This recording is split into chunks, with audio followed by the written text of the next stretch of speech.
चल रही हैं, मगर अभी तक फैसला नहीं कर पा रही हैं कि इन वाकयात का मतलब क्या है।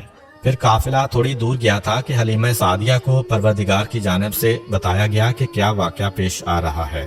हलीमा सादिया इतनी भी हैरान ना हो कि घबराकर इस बच्चे को हाथ से छोड़ दे। जनाबे हलीमा काफिले से थोड़ा आगे हैं। करीब से हिरनों का एक गौल दौड़ता हुआ निकला और उनको देख के रुक गया। ये बात हिरन की फितरत के बिल्कुल खिलाफ है, क्योंकि हिरन इंसानों को देखकर भागता है। उनमें से एक हिरन ने इंसानी आवाज में कहा, ऐ हलीमा सादिया, जिस बच्चे को ले जा रही हो इंतहाई बाबरकतो खुशकिस्मत बच्चा है, कायनात का सरदार बनने वाला है। हिफाजत के साथ ले जाना, इज्जत व एहतराम के साथ इसकी परवरिश करना। ये कहकर हिरन गायब हो गए। हलीमा सादिया हिरन की जुबान से इंसानी आवाज में इस बच्चे के बारे में गुफ्तगू सुन के चौंकी, और वही जवाब हिरन ने दिया जो सवाल बहुत देर से मेरे जहन में था कि ये क्या अजीबोगरीब वाकयात पेश आ रहे हैं। थोड़ी दूर काफिला और गया। जनाबे हलीमा का जानवर फिर आगे बढ़ गया कि अब करीब ही एक पहाड़ की गार से एक इंतहाई मुकद्दस और नूरानी शक्ल सूरत का शख्स निकल के आया। बच्चे पर निगाह पड़ी, बेइख्तियार जमीन पर गिरकर सजदाए शुक्र अदा किया। कहा कि ए हलीमा सादिया, तुम इंतहाई खुशकिस्मत हो कि तुम्हारी गोद में परवरदिगार आलम की इंतहाई कीमती अमानत दी गई है। इसकी पूरी हिफाजत और एहतराम करना। ये कहकर वो शख्स वापस चला गया। जनाबे हलीमा का जानवर जहाँ काफिले से आगे बढ़ता है, कोई न कोई मोजज़ा पेश आ जाता है। कभी जानवर ने बोला, कभी कोई बुजुर्ग आ गए, कभी दरख्त की शाखें झुकी, कभी आसमान से बादल की आवाज आई। गर्ज ये कि पूरे रास्ते में मुशाहिदा किया कि कुदरत की जितनी निशानियां हैं वो इस बच्चे के बारे में पैगाम देती जा रही हैं। जनाबे हलीमा सादिया को जनाबे आमिना के घर में इस बच्चे को देखकर इतनी मोहब्बत पैदा हो गई थी, तो उसी वक्त फैसला कर लिया था कि पैसे मिले ना मिले, बच्चे को मुझे लेकर जाना है। ये जो वाकया देखे तो मोहब्बत और बढ़ती जा रही है। फिर जो वाकया पेश आया उसकी वजह से जनाबे हलीमा सादिया इस बच्चे से और ज्यादा मोहब्बत कर रही हैं।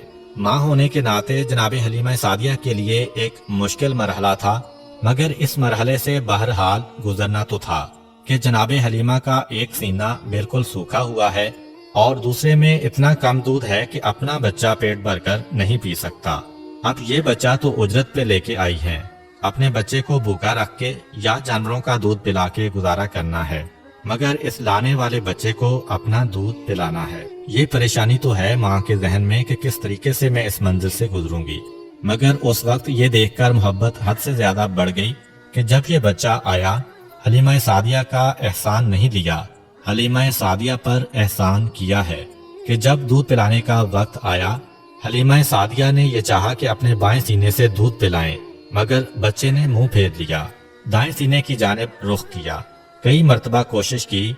जब ये देखा कि बच्चा नहीं मान रहा तो एक मर्तबा बच्चे को मुखातिब किया, जिस तरह नासमझ बच्चे से आदमी गुफ्तगू करता है।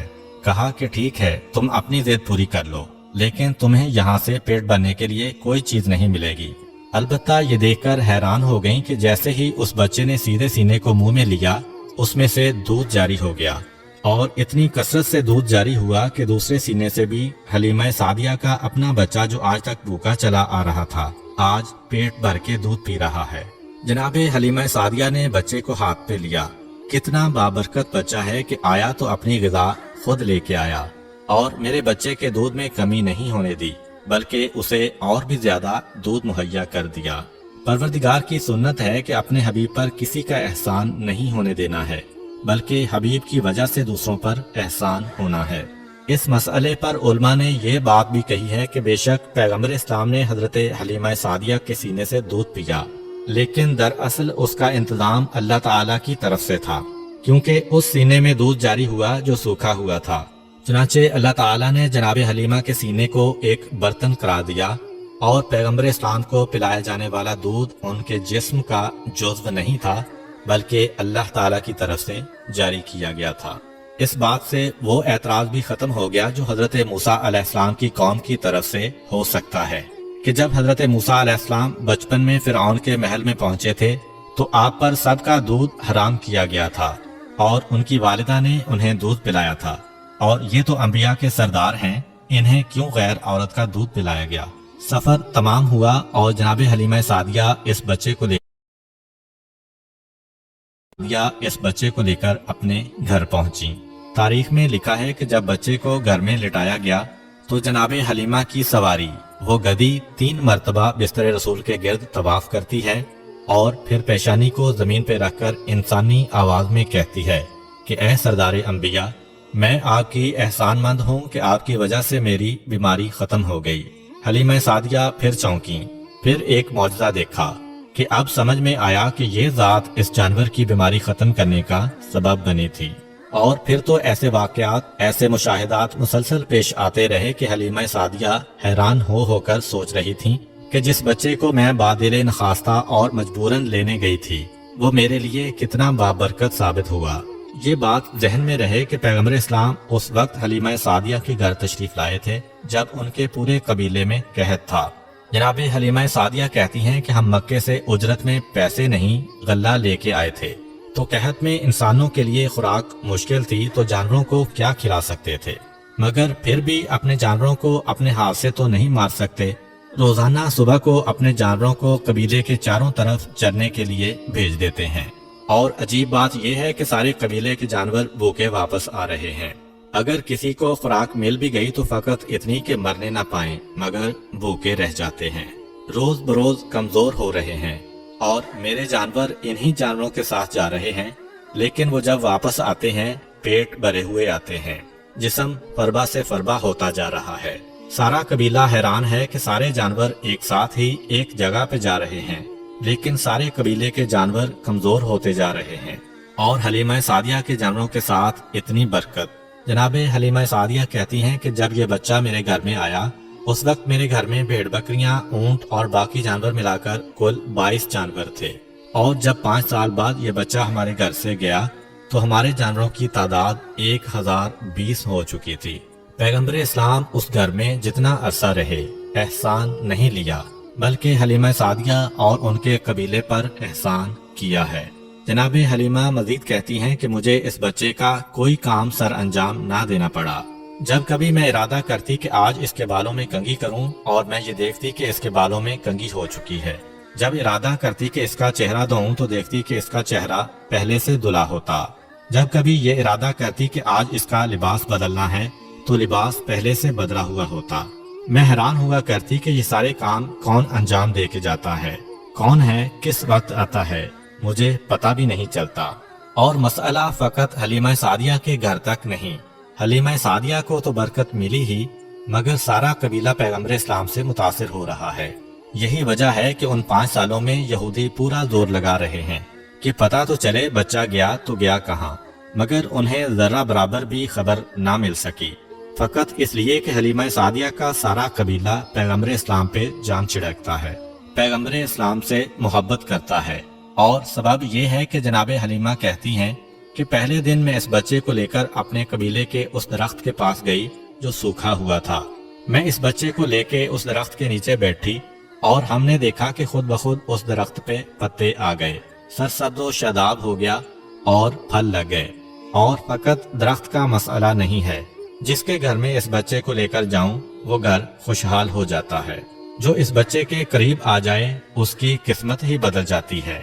यहाँ तक कि हमारे कबीले की जो सबसे गरीब औरत थी इतनी गरीब थी कि उसका लक़ब पड़ गया उम्मुल मसाकीन, सारे मिस्कीनों की माँ, यानी सबसे गरीब और फकीर औरत। सिर्फ एक मर्तबा वो मेरे घर में कुछ मांगने आई। मेरे घर से जब उसे कुछ ना मिल सका और वो जाने लगी तो चलते चलते उसकी निगाह इस बच्चे पर पड़ गई। 14वीं रात के चांद की तरह इसका चेहरा चमक रहा है। खुद ब खुद वो आगे बढ़ी और पैगम्बर इस्लाम की पेशानी को बोसा दिया।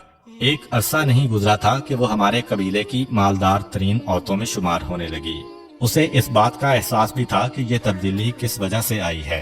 चुनांचे अब वो सुबह शाम आती है और इस बच्चे के तलवे अपनी आंखों से मलती है। तो अब पूरा कबीला किसी न किसी तरह पैगम्बर इस्लाम से इस्तिफादा कर रहा है और सारे कबीले की बरकतें बढ़ती जा रही हैं और सारा कबीला पैगम्बर इस्लाम से मोहब्बत करने वाला है। अजीबो गरीब बातें देख रहे हैं मगर किसी को नहीं बता रहे हैं। पैगम्बर इस्लाम दरख्त के करीब से गुजरें तो अगर सूखा हुआ दरख्त है तो वो सरसब्ज़ो शादाब हो जाए, सरसब्ज़ो शादाब दरख्त है तो उसके सब्जे में और इजाफा हो जाए। किसी नहर के करीब से गुजरें, अगर सूखी नहर है तो पानी जारी हो जाए, اگر پانی جاری ہے تو پانی کی مقدار بڑھ جائے، جس کے کھیت کے قریب سے گزریں اس کی فصل کئی گنا بڑھ جائے۔ اس کے ساتھ ساتھ ان کے جانوروں کی تعداد بھی بڑھ رہی ہے، اور عرب میں اس وقت جانوروں کو سونے چاندی سے بھی زیادہ قیمتی سمجھا جاتا تھا۔ مگر جہاں جانوروں کی تعداد زیادہ ہو رہی ہے وہاں پر ان کے دشمن بھی زیادہ ہوتے جا رہے ہیں۔ چنانچہ عرب کے صحرا میں بھیڑیے بڑی کثرت کے ساتھ تھے، اور ہر قبیلے کا مسئلہ یہ ہوتا تھا کہ اپنے جانوروں کو بھیڑیے سے کیسے بچایا جائے۔ پیغمبر اسلام کے آنے سے انسانوں کو تو برکتیں ملیں، مگر کسی جانور کو بھی نقصان نہیں پہنچ سکتا ہے۔ ابتدا میں بعض جانور اس قبیلے کے کچھ جانور اٹھا کر لے گئے تھے، مگر بعد میں جب پیغمبر اسلام نے دعا کی تو ان جانوروں کو خود وہ بکریاں لا کر واپس کرنا پڑیں۔ چنانچہ اس قبیلے کے لیے سب سے اطمینان کی بات یہی تھی کہ پیغمبر اسلام کے وجود کی وجہ سے ہمارے جانور بھی محفوظ ہو گئے۔ یہ تمام مناظر دیکھ کر سارا قبیلہ پیغمبر اسلام سے محبت کر رہا ہے، اور پیغمبر اسلام تو گویا اب اس قبیلے کے سردار بن گئے۔ Thank you for watching my video and please don't forget subscribe my channel.